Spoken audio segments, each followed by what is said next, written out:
Hope you enjoyed your tour this afternoon. It's pretty good, wasn't it? Short, sweet, to the point. I'm kidding. Now, this was driven as a haulage drift in 1915. Make it more efficient to get men and material back inside this mountain and to get the war back out. Now, the Queen was shut down in 1943. After that, 1945, moving forward, Phelps Dodge used this tunnel to train underground firefighters in, called the Helmet Crew. If you use your lights in here, you'll see all the soot built up along the limestone. That's from the fires they set in here that the Helmet Crew had to extinguish. Now we're coming in on level 3 of the Queen Mine. We'll stay on level 3 the entire tour. There's 7 levels total, 4 above and 2 below. Doing okay this way? Yeah. If he wants to go back out, you just let me know. Parent will have to accompany him, of course. But yeah, if he gets to the point where he's like, I cannot, just let us know. I'll take you back out. Now, again, 7 levels, 4 above, 2 below. Each one vertically engineered, 100 feet apart. Now, in those 7 levels, and in this mountain alone, there's 150 miles of underground track and tunnel. Just in this mountain. That'll get you from Bisbee all the way to Cochise County, Arizona, halfway between Tucson and Phoenix. And we have 29 major underground mines here in Bisbee. You string all the track and tunnel together, it's over 2,200 miles of underground track and tunnel in a 9-mile square area. If you x-rayed Bisbee, looks like a block of Swiss cheese. There's track and tunnel everywhere. Now, use your lights, see a red light way down there in front of that train. Now, don't panic. It's not the light at the end of the tunnel right there. Just before you get to that red light, look to your left-hand side, and you'll see a part of the first shaft down here in Bisbee, the Queen Incline. Starts 400 feet above us on the side of the mountain, goes 200 feet below us on a 45-degree angle. Now, this is all done by hand and by candlelight. It took 2.5 years to sink that shaft. I can't stop there, it's on a curve, but I'll slow down. Hopefully you'll be able to see in it, maybe get a picture or video right there. Now the main reason we stopped right here, make sure you folks on the train are comfortable about being underground. You don't know, buddy? You're doing all right. Yeah, you stick right next to me and you'll be safe, I promise you. Now folks, y'all feel okay? Yep. Yeah. All right, nobody wants out besides my partner Keith? Good, he's not going anywhere. That's good. We take you back out for a refund, you get Bitcoin or pesos. It's something better than nothing right there. Now, next time I stop the train, it'll be a little air door. Stay on board, we'll open it up. We'll go 1,500 feet inside the mountain. So enjoy the ride on the Bisbee Express. It's the finest transportation in Bisbee right here. Doesn't get better than this. All right, here we go. Round 3. Not flying.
Silly, huh?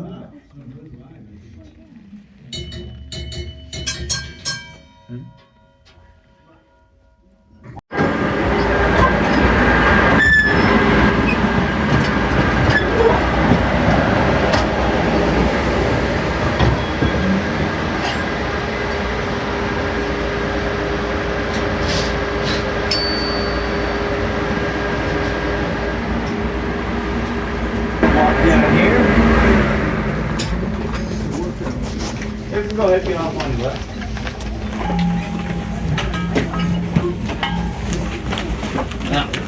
As you follow me into this crosscut in the southwest, please use your lights, watch the steel rails. You don't want to trip on them. Been there, done that. It's a bad day for your feet right there. It's not good.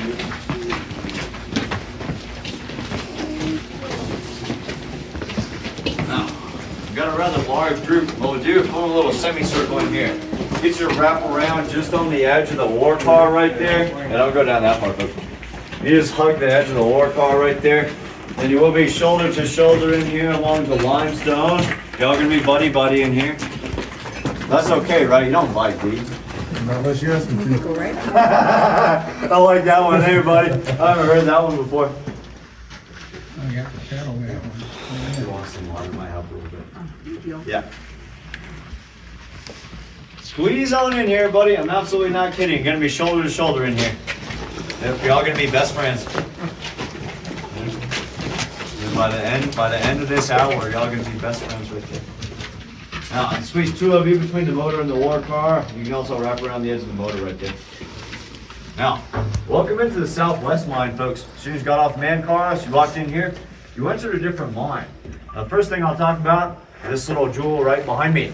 That's the ore transfer chute. You always want to drop the ore to the lowest part of the mine that you can.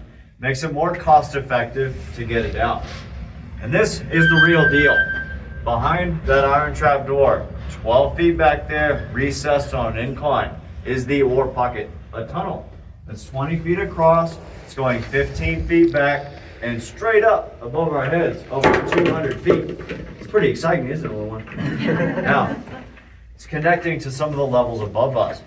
Now, in the early 1900s, all the ore that's mined on those upper levels is brought over to chutes like this one and dumped inside. Then they hired trammers, young men who had to be over the age of 15.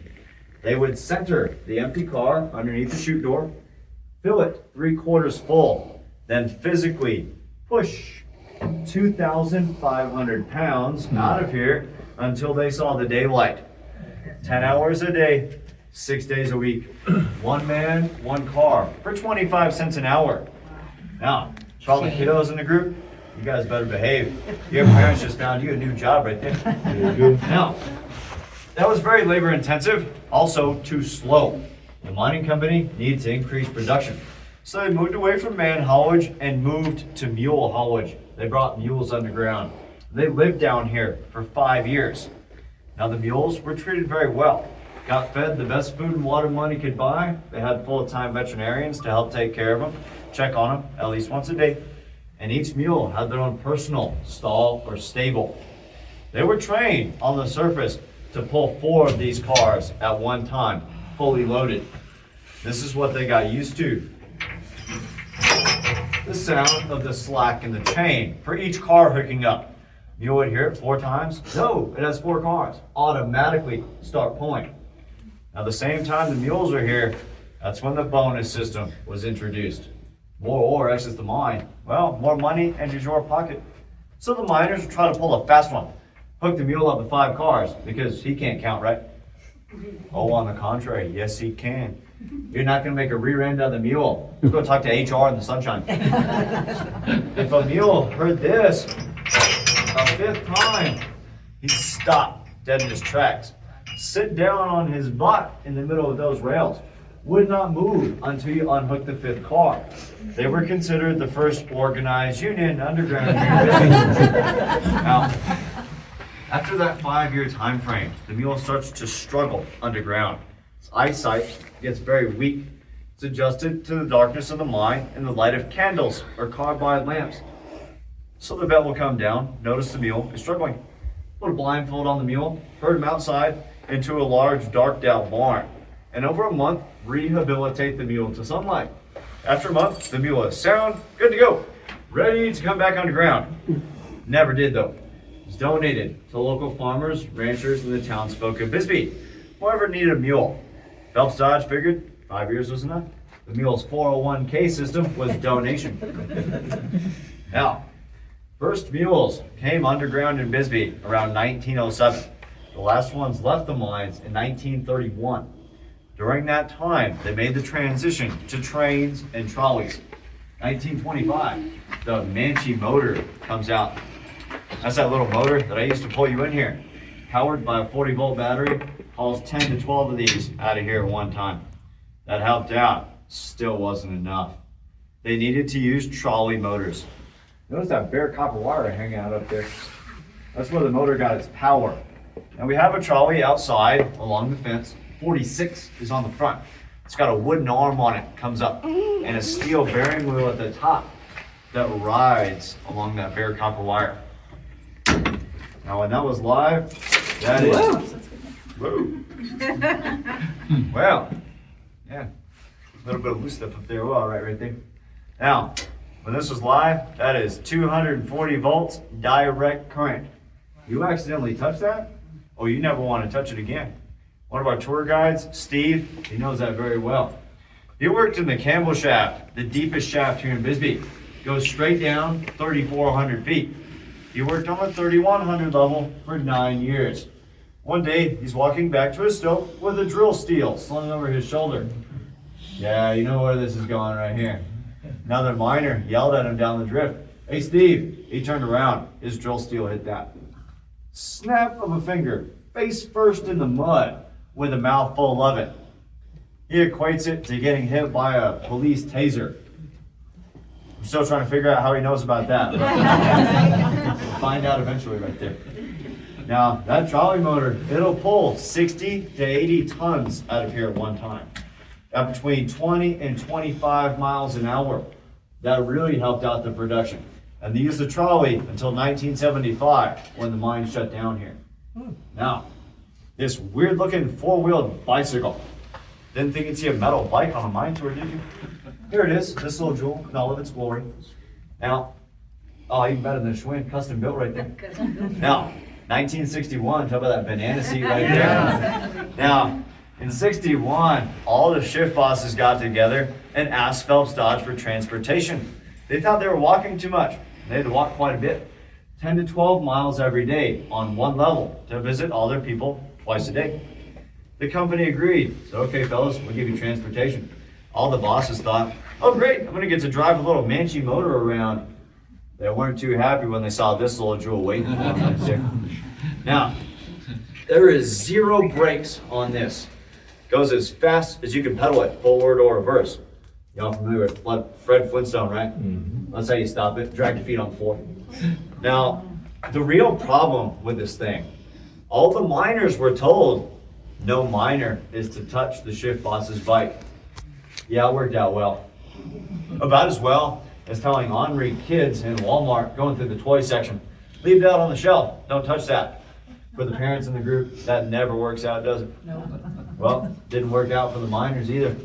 First day this came underground, shift boss couldn't even find it. It was gone. The miners stole it every day. That was the goal. Steal it, hide it, throw it some offshoot.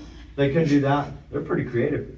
Walk by, smear grease all over the seat, all on the handlebars, all over the back wheels. And the boss would sit and spin for about 10 minutes.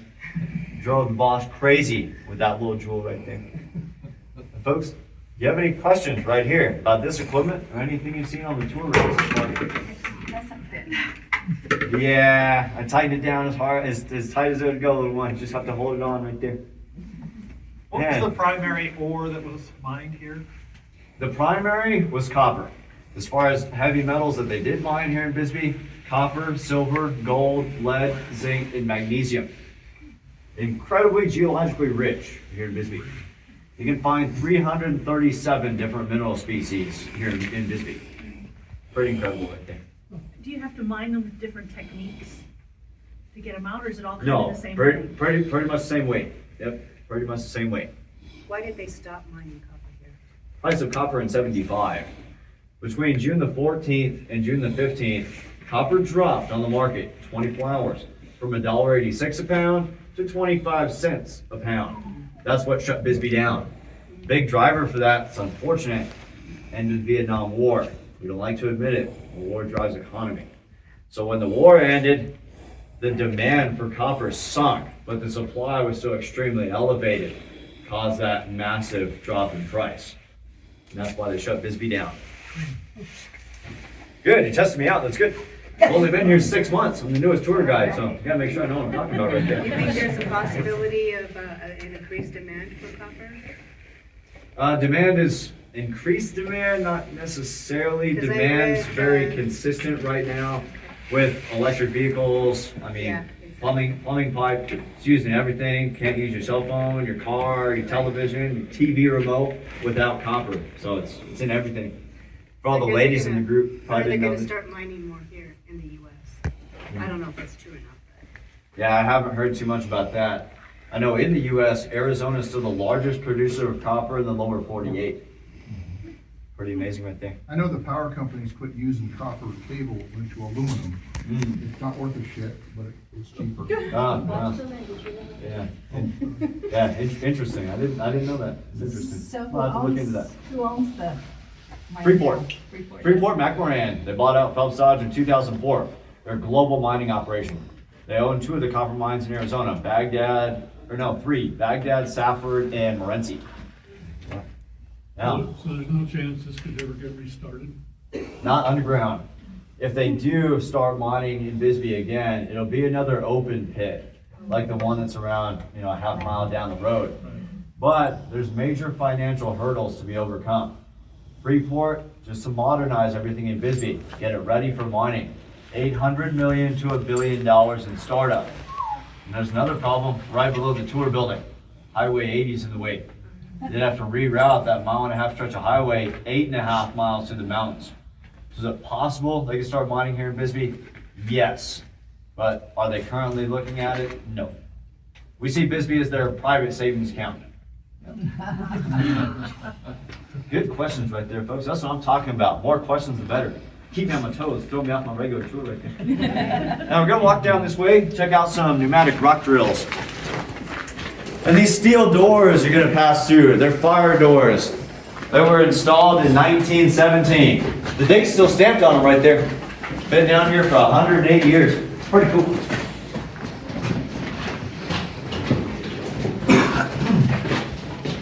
Now to do the same thing we just did, just form another little semicircle in here. Squeeze in the best you can. Like I said, by the time this hour is over, you're all going to be best friends in here, I tell you what.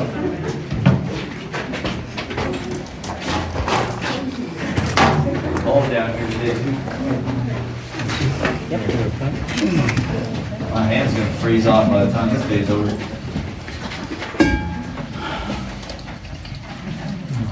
Now, when business started out, everything was done by hand, including the drilling. And I'll show you how that worked at the next stop. Thankfully, now we have pneumatic drilling equipment to help us out. These two off to my left, these are liner drills out of the 19-teens. That big red monster is hooked up for air and water. This little jewel is only hooked up for air. Caused more problems than it was worth. And the miners gave it a nasty nickname, the Widowmaker. Drilled limestones to host rock contains silica.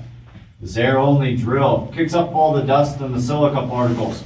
You inhale it and eventually develop a lung disease called silicosis.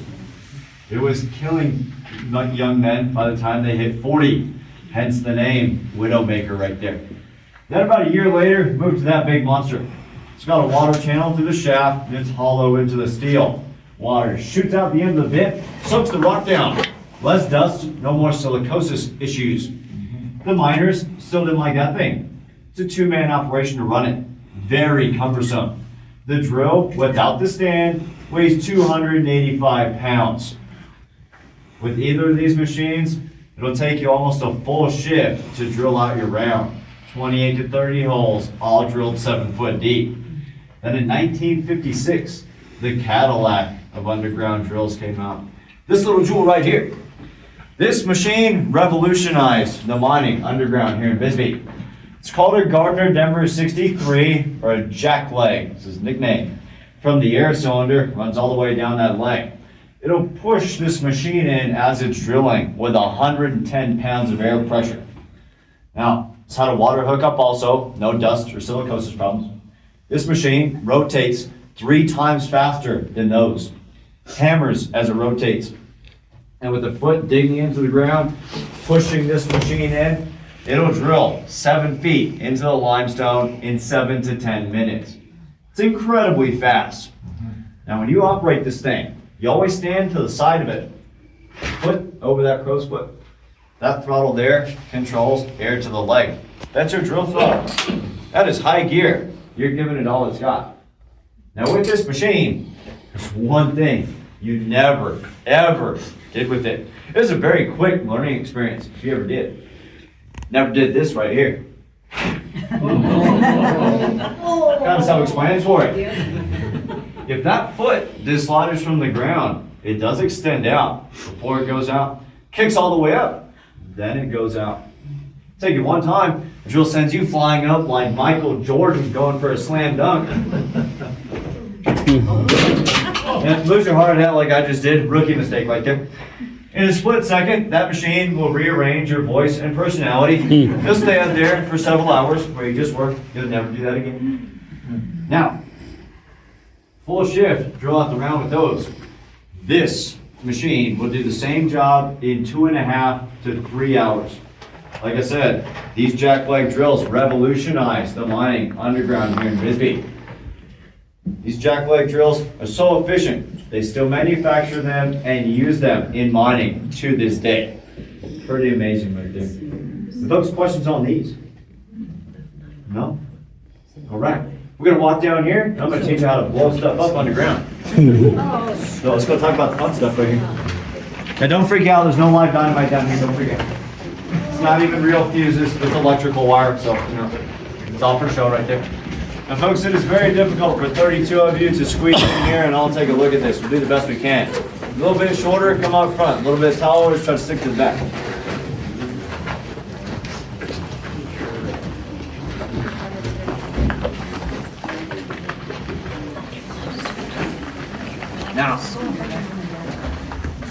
Now, this is a mock, the standard blast face. Now I know I just told you, right back there, 28 to 30 holes, all 7 foot deep. It's not that many holes here, but this will give you the general idea how this works. The basic pattern is called a 5-hole burn. Look right there in the center, you'll see it. That's the single most important part of the entire blast. Now blasting is always coordinated here in Bisbee. Last half hour of your shift. So you're getting ready to load this thing. Each one of these holes with a mock fuse hanging out up top, aka electrical wire, because that's what it is, would be filled with 7 to 9 sticks of stick dynamite. Using 12-foot fuses, say about 5 foot of fuse hanging out of each hole. You get all the holes loaded, you will grab this little thin wooden board. It's called a spitter board. This is what you load the fuses into. This is how you time your round. You're gonna start right here in the center. Just eyeball it. Cut off 17 or 18 inches, make it the shortest fuse. And you're gonna load it all the way to the bottom of that board. Then you work outward in a spiral pattern. Move to this fuse right here. Measure the same distance, add a 1/2 inch, cut it right there. That'll give you 1 second in between each blast. Now, since we're on a time tour today, I'm not loading all these fuses on this board. You wouldn't get out of here until 2 o'clock. So just remember, outward spiral pattern, 1/2 inch longer. The last 4 or 5 called lifters. They'll all be cut at the same length. You want all that dynamite to detonate simultaneously. You grab this little thing. Looks like a sparkler used on 4th of July. The miners use called a hot wire igniter. This is a welding rod. They're pretty similar. Now, the hot wires were coated in magnesium. Burn at 1200 degrees, super hot. This is also your timer. Once you light this, you have 40 seconds to light all the fuses on this board. You're gonna strike this like a match or use one to light it. You're gonna start at the bottom, lighten all those fuses. Get them all lit, break that board, throw that down, and what does human nature tell us all to do? Run. Run like crazy out of here, right? Arms waving like that. Well, you never did for safety reasons. You wouldn't have to either. The fuse line burns at a known rate, 1 foot every 40 seconds. You and your partner have run 8 minutes to briskly walk out of here. If we go to where I parked the train, we're good. And we're gonna wait right there while this detonates. Now, when this goes off here in the center, it crushes that core going 7.5 feet back there. boom, shoots it out like a shotgun or a missile, dispenses it that weight. Now in the middle, that high explosive ready to go off around it, you have a weakness, smack dab in the center to break to. A second later, this detonates, crushes and crams that cut hole. That detonates down, across, up. They have another fracture, empty cavity. For all of that to again break to the center, to that weak point. Just like an implosion does. Pretty slick right there. When the lifters go off, puts all the pressure to the back of that crushed rock, flips it and lays it in a muck pile right here. You will get 40 ton out of that one blast phase when everything is said and done. Pretty amazing right there. Now, part of the reason you don't run out of here screaming like crazy. This is not that loud when it detonates. Aim to hear each one of them going off or reporting to you. This is about what it sounds like.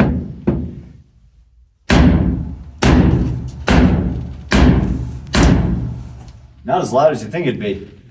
Now, if you have a 30 hole round up there, you got 4 empties. You would better hear that 26 times. Sometimes you only hear 25 or 24.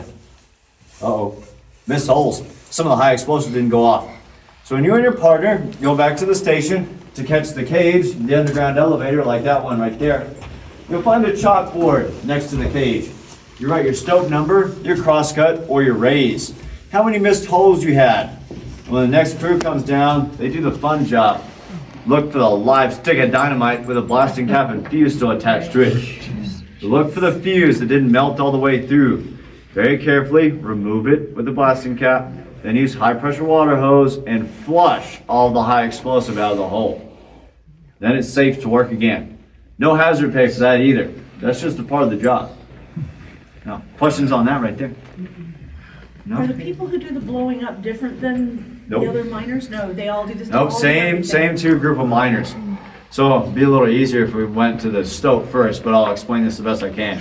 So if we're in a stope, you're always under a square set timber, and I'll show it to you at the next stop. Because when you mine through the copper ore body itself, it'll cave, so you have to have a protector. We use those square sets. Now, say we're coming on to shift. There's gonna be that huge muck pile sitting right here. Start mucking it out with a slusher, it's just a drag line with a rake. Then before you get out into the blasted out area, take a scaling bar or a chute bar, knock down all the loose stuff on the ribs and the back, the ceiling. And we'll start building the next ring of the square set. They'll hang out booms into the blasted area, build the top ring, put lagging on it. Then they'll finish mucking, build the rest of the set, they'll drill, and then blast a half hour before the end of shift. That was a standard 8-hour shift in Bisbee in the 70s. Amazing. And Yes. when the blast is done, how do they actually mine the ore? Yeah, so after the blast, well, let's go ahead and walk right back here to 300 Station Southwest Shaft. I'll show you what they use.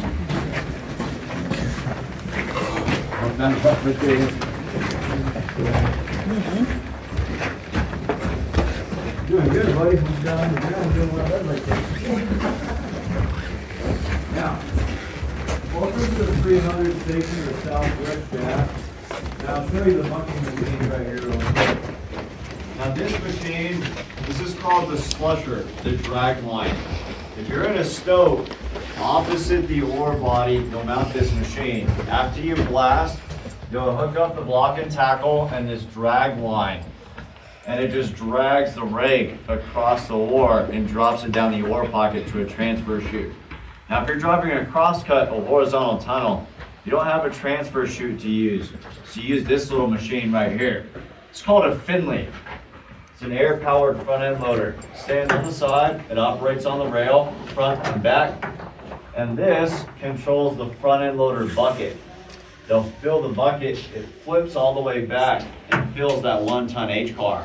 Then when it gets full, they'll switch out the cars to get all the rock out of the crosscuts. And that's what they'll do. Pretty neat right there. Now, got a lot of kiddos in the group, so I got a fun job for you. Why don't you come over here with me? Now, that is the cage, the underground elevator, 12-man cage. They'll squeeze 12 of you on there like sardines, send you up or down around 15 miles an hour. Now the cager, puts you on there, and he communicates with the hoist engineer in the hoist shack with his bell and the Arizona State Code of Mine bell signals. Come up here, kiddos. I want you to ring the bell right there. Come on up here, buddy. Now, you can take a turn. Yeah, don't be nervous. It's all right. You can do it. And buddy, I want you to put both hands on there and pull it down as hard as you can. Straight down. You scared. Oh, you're kind of loud. You don't want to do it? I'll show you. It's not too loud. You want to ring it? Go for it, buddy. Yep, I'll help you. There you go. Come on up here, sweetheart. Let's do it. Put your hands on there. You ready? Good job. There you go. Come on up, kiddos. You can all do it. You go. Ready? There you go, sweetheart. I'm so excited you're losing your helmet. All right, buddy. Oh, yeah. There you go. You rang that with confidence right there. I'll have tinnitus by the end of today, I'm telling you what. Now, I have a very important question for you folks before we make our way out of here to the next stop. Anybody got a birthday on the crew today or recently? No? Man, I'm not gonna bat 1,000 a day either. Golly. What if we lie and say yes? Well, then what we do, we have a birthday celebration down here at the Miners Initiation. We sing you happy birthday, but it's no ordinary happy birthday. You're gonna sit up on the throne right back here. Oh, that is exactly what you think it is, folks. It's our anniversary. You left one, man. At your house this morning. We sing happy anniversary up there too. Okay. Yeah, we'll sing happy anniversary up there too. Oh, jeez. Oh yeah, two-seater. You and your partner. You never work alone right there. Come on, honey. Yes, it is. Oh my gosh. No, I know. Left or right? I'm gonna go left. There we go. All right. Well, Yes. Ready? Make the face. well, we can sing to you, folks. We do it like happy birthday, but we'll switch it with happy anniversary. That works for you. And folks, just like the happy birthday song, I'm going to say a happy birthday, happy anniversary. All ready? 1, 2, 3. Happy anniversary to you. Happy anniversary to you. Happy anniversary, dear life. Happy anniversary to you. Stop talking about how many years it is. One more so I get a photo. Oh, there you go. Yay. Now, Very good. 4 years. Congratulations. over many more. Let me help you down We here. hope for many more right there. There you go. Now get up here for some more entertainment right here. Now, this little jewel came down here in 1916. Company called it sanitary cart. Use quotations for a reason. Far from sanitary. They cleaned them out once a week. Now, it's on wheels, follows you everywhere. You don't want it to, but it does. And you know, 2 holes in the top, you and your partner. Never go anywhere alone right there. Now, we have our initiation ritual. Sing you happy birthday, or in this case, a new one for me, happy anniversary birthday. Now the miners, they have their own. They're not as nice as we are. Okay, so new guy up here, pants wrapped around his ankles. Oh yeah, one miner keeps you looking that way. The other miner comes over here, kicks out that wedge, gives you a push. You're flying towards the station, 2% grade, pants down around your ankles. You got an important decision to make right there. Jump off into the mud with your pants down. Or option number 2, yank on this and you hope for the best. You opt for the second option. Start yanking on that. It doesn't slow you down for good reason. That's not the brake. There are no brakes. That's the dump. The release opens up the drop pipe. You're making a mess the whole way. That's part of the ritual. You make the mess, you clean it up right there. That was the miner's way to say, welcome to the family. Thankfully, I'm the newbie here, but they've never done that to me. Hope it doesn't happen right there. Now, folks, we do have another stop to make. And so, what we're going to do, we're going to head back out towards that train. Just try to stick to one side and pass the other group by. When you get out there, face the opposite way you did when we came in here. And we'll take you to the stove.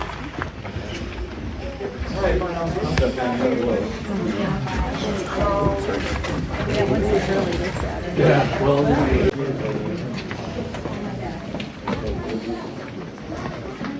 First I was thinking.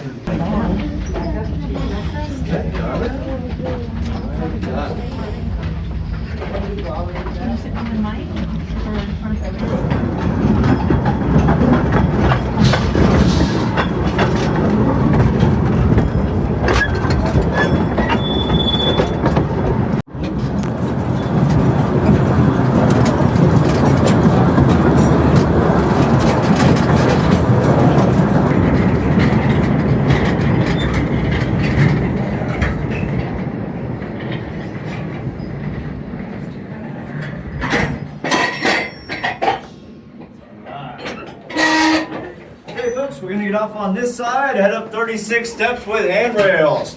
If you don't want to climb, you can hang out with the train. I'm a partner, Keith, will keep you company. Sorry for that. If you need to, use the handrails going up. Almost flipped it over, huh? Problems, you know. All the problems I got you.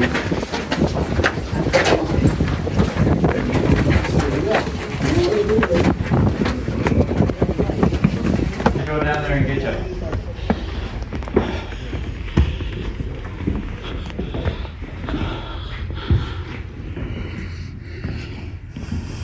My boss is taking me exploring all over this thing. It's incredible. That's cool.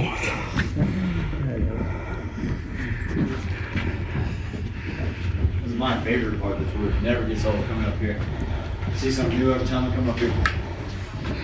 Do each of the 7 models have different temperatures?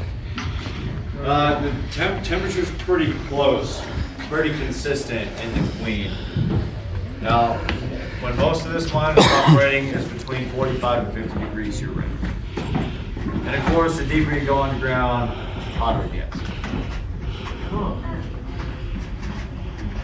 Yeah, don't worry about him, everybody. He's okay. I brought him bacon and eggs this morning. This is another pneumatic rocker right there, buddy. It's called a Cochise plugger. This one came out in 1920. Man, like where my partner on Sundays and Mondays, Steve, or the gentleman I told you about the very copper wire from that extreme. Where he worked in a Campbell shaft 3,100 feet down. It's 85 to 90 degrees year round, wet and humid. Nasty work environment right there. They had a part of the Campbell shaft, they call it Alcatraz. Because of how nasty the work environment was, so hot and humid all the time. Come on up, folks, you gotta shut the gate behind you so we don't tumble down there like a rock down shaft. Now, welcome to the stope, S-T-O-P-E. That's just a term for an area that has been or is being mined out. Not a single bit of this open space here is natural cave or cavern. Prior to 1878, the whole thing was totally solid rock, one large copper ore body. This was dug out over 3 years entirely by hand and by candlelight. How do we get here? In 1877, there's 2 members of the cavalry out here on patrol from Fort Bisbee, Arizona, by the last names of Rutger and Dunn. They're out here patrolling for rogue Apache Indians. They didn't find them. What they did find on the outside of this mountain was a light carbonate mineral called suricite and a grayish black looking stone, which happened to be silver. If you look right back there, you're going to see the ending of a prospect tunnel. That is the original prospect tunnel following a silver vein in here. Then they got lucky and struck this large copper ore body that they called the mother lode. For good reason. The copper in here averaged 20% per ton. Super high grade copper. Now, they wanted to map the ore body out, see how big it was. So they kept that tunnel going, see the edge of it right there above the square set. They kept it going all the way over in this area. Well, they ran out of copper. Now, pay no attention to that guy there. Shut the mine down to 43. He refused to leave, so he stuck him up there. Now, he's the only person left in here on purpose. Don't worry, you're safe. You can consider us the Allstate of mine tours, because you're in good hands right there. Now, when you and your partner came down here for a 10-hour shift, it was grueling, absolute back-breaking work. You had none of the pneumatic equipment that I showed you in the back. You're gonna come down here by candlelight and grab these 2 pieces of equipment. Good old hand tools. Your drill is a 4-pound sledgehammer called a single jack. Your starter steel is a 16-inch modified chisel. This is what you do. Put the bit up to the limestone, the pretty copper ore, I'll show you in here. You're gonna take this hammer, strike it as hard as you can, turn it a quarter turn. Strike, turn, strike, turn. And those miners, they just keep that up until the hole is collared, 2 to 3 inches deep. Quarter of a turn is twofold. First, chisel bit. Don't turn it, it'll get stuck. Secondly, those nice round dynamite-friendly holes. Now 2 to 3 inches is not gonna cut it. Time to get serious about what you're doing. Pull this out, set it to the side. one miner called the shaker is gonna work up in length of steel. That one's 22 inches. They'll move to a bit 3 foot long, then 5 foot long. Shaker takes that bit, holds it in the colored hole, never lets go of it. And his partner swings the double jack.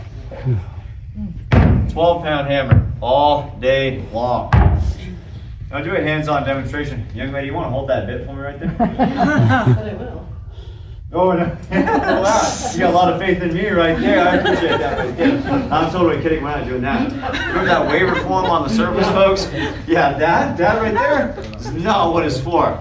I'll do a single-man demonstration right here. I want to watch out there, everybody. Now, one miner is going to hold that bit every time it's struck, do the quarter of a turn. Other miners back here, this 12-pound hammer, right into the end of the bit, struck, turn, right back into it again. And that is the rhythm for 8.5, 9 hours every single day by candlelight. That's how long it'll take them to drill 4 to 6 of those holes 3 foot deep. Then they'll blast those holes with stick dynamite. And most of this was done before the incline shaft was in place that we passed by. To get that broken rock and ore out of here, you have one way. Fill a gunny sack or a pail, sling it across your back, and hike it back out that prospect tunnel, 400 feet until you see the daylight. You could only imagine the amount of labor involved. Incredible. They made 35 cents an hour, folks. $3.50 a day. But that time frame, cost of living is a lot better too. For the time frame, it's actually pretty good money. Now, in 1975, on two of our tour guides, Steve and Neil worked here. They made a little bit more money than that, $45 a day. But they also had the bonus system. The engineers come in your stope every 2 weeks and set a standard of ore for you to get out in that time. Every ton you exceed the standard is $25 in bonus per person per ton. Neil's best stint here was $45 a day base plus $116 a day in bonus money. $160 a day in 1975. It's pretty great money for the time frame. Now, questions up here so far? No? All right. Now, that timber support structure I was talking about right by the blast face, the square set, what you use in bag ground or in the ore body because it'll cave on itself. Sitting right back there, that is it. That is a complete square set made out of Douglas fir and pine. Now, on top of the post, it's cut and notched, fits together perfect like Legos or Lincoln logs. For a good reason. When it's set up, blocked in place, you can blast against it. It's not coming out. It's not going anywhere. That's how you mine through the ore body. One singular square set at a time. So it's protected from fall of ground or collapse. Each one fits in perfect with the next, like that picture on the post right there. Now you mine the ore body from bottom to top. Make scrappy your friend. When you move up a level of those square sets, you bring in backfill and backfill the ones below you to maintain stability. In all of Bisbee, there's over 1,000 rooms underground. Look just like this, except most of them are a lot bigger than this. One of the largest ones, it's called the ballpark, appropriate name. It's so huge, you can build a professional sports stadium in it. It's 300 feet tall and has a 2,000 foot curved wall. That one stope produced 1.2 million ton of copper ore, averaging 9%. Can imagine, leave it open like this one, definitely have stability issues right there. To help put it into perspective, 1.2 million ton out of there, this stope right here is around 12,000 to 15,000 ton. Give you a perspective on the difference. Now, 97 years of mining here in Bisbee.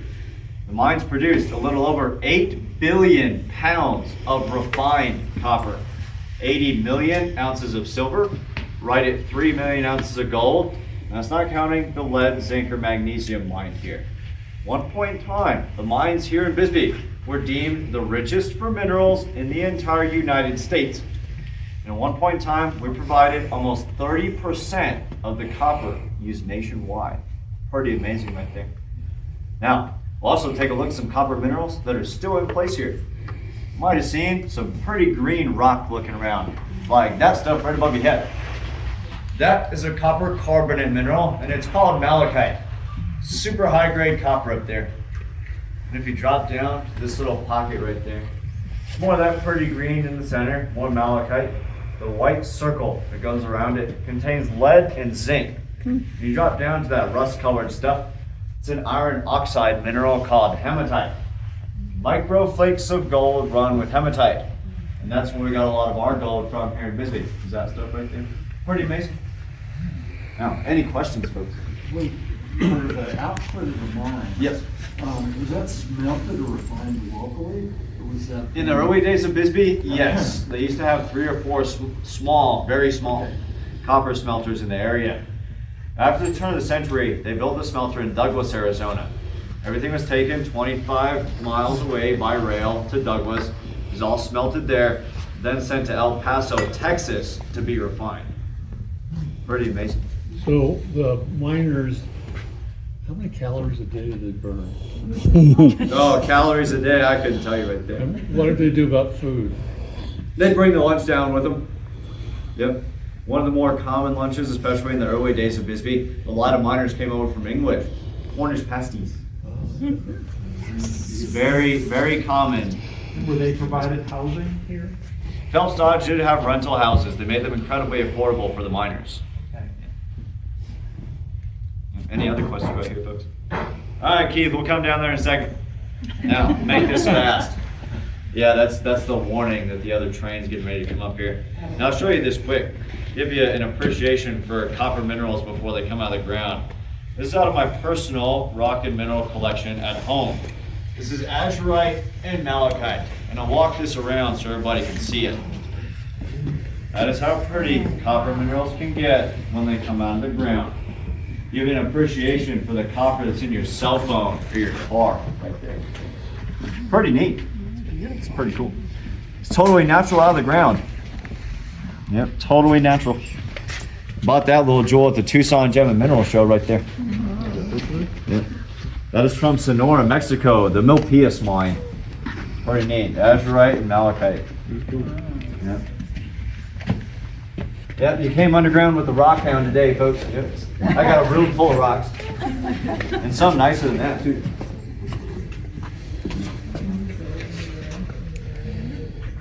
No, not in Bisbee. All the old mining land is owned and patrolled by Freeport. Yeah. They catch you on it, you'll be fine. They might toss you jail. It's very, very neat right there. Pretty cool. Now, folks, gonna get you back on that train and back out to the daylight. If you have any other questions, please ask me on the surface and I'll be more than happy to let you know. Give you the answer right there. Now, on behalf of myself, my partner Keith down there, the Queen Mine Tour of the City of Bisbee, it's been a pleasure to have you on the tour today, and I hope you enjoyed it. Thank you very much. I appreciate that. Now, if you liked the tour, my name is Joey. You didn't like it, my name is Steve. I don't have to work with him again until tomorrow. So I think I'm safe right there. Also, if you liked it, Keith and I, we do not solicit tips down here, but if you liked it, we will take them. When you get back down those steps, just hand your tags to my partner. He'll take my little coffee can. And again, thank you for spending part of your day in Bisbee with us at the mine tour. We appreciate it more than you know. Keep the mining history in Bisbee alive. It's the only reason Bisbee is here is because of the mining. So, if it wasn't for the